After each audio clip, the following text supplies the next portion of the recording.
একটা সময় পুরো দেশব্যাপী মদনটাক পাখিটাকে খুব বেশি পাওয়া যাইতো। তাদের খাবারের সংকটের কারণে এই প্রাণীটা আস্তে আস্তে বিলুপ্তপ্রায় হয়ে যাচ্ছে। ভারতীয় সীমান্ত অতিক্রম করে বাংলাদেশের কুড়িগ্রাম জেলায় প্রবেশ করে একটি মদনটাক পাখি। চলমান ঝড়ের কারণে অসুস্থ হয়ে মহাসড়কে রাস্তায় পড়ে যায় পাখিটি। এ সময় একটি যুবক পাখিটিকে দেখতে পেয়ে উদ্ধার করে।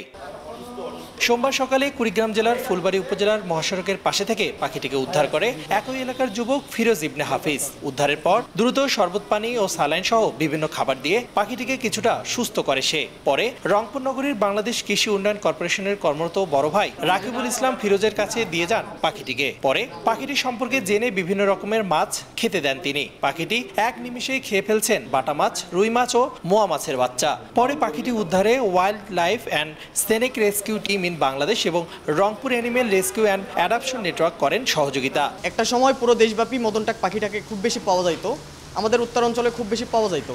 তবে এই যে আমাদের আবহাওয়ার পরিবর্তন বা আমাদের জলবায়ু পরিবর্তনের কারণে বা বিভিন্ন কারণে তাদের খাবারের সংকটের কারণে এই প্রাণীটা আস্তে আস্তে বিলুপ্তপ্রায় হয়ে যাচ্ছে। এখন এই পাখিটা শুধুমাত্র সুন্দরবনে দেখা যায়, আর উত্তরাঞ্চলে মাঝে মাঝে দু একটা করে দেখা যায়, যেগুলো সম্ভবত ইন্ডিয়া থেকে উড়ে আসে। নগদে 500 টাকা বা তার বেশি পেমেন্টে পেতে পারেন ঢাকায় জমিসহ 20 কোটি টাকার পুরস্কার। Rangpur animal rescue and adoption নেটওয়ার্কের সাথে আমার আগে থেকে পরিচয় ছিল, ওদের সাথে আমার কাজ করা হয়েছে। ওদেরকে আমি এই ইনফরমেশনটা দেই এবং তারা পরবর্তীতে এটিকে আরও খুব ভালোভাবে সংরক্ষণ করতে বলে। বন বিভাগের কর্মকর্তা ও ভেটেরিনারি চিকিৎসক জানান, মদনটাক পাখিটিকে সামাজিক বনায়ন ও নার্সারি প্রশিক্ষণ কেন্দ্রে নিয়ে গিয়ে চিকিৎসা দেওয়া হবে। সুস্থ হয়ে উঠলে আবারও খোলা আকাশে তাকে অবমুক্ত করা হবে। ফিজিক্যাল এক্সামিনেশন করে যেটা বুঝলাম যে এর অনেক বয়স হয়ে গেছে।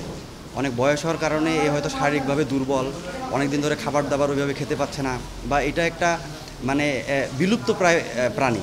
এই কারণে এর যে আর যে মানে প্রজাতি ছিল সেগুলো না থাকার কারণে এই একা একা হয়তো বা আলাদা হয়ে গেছে। এই কারণে এ পরিবেশ থেকে একটু বিচ্ছিন্ন।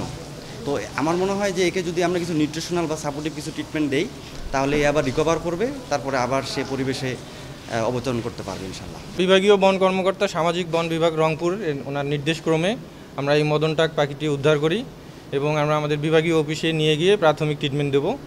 তারপর সুস্থ হওয়ার পর আমরা এটা আমাদের বিভাগীয় বন কর্মকর্তার নির্দেশক্রমে আমরা এটাকে উদ্ধার করবো, অবমুক্ত করবো। এটি একটি বিলুপ্ত প্রজাতির মদনটাক পাখি। দক্ষিণ এশিয়া ও দক্ষিণ পূর্ব এশিয়ার দেশগুলোতে এদের দেখা মেলে।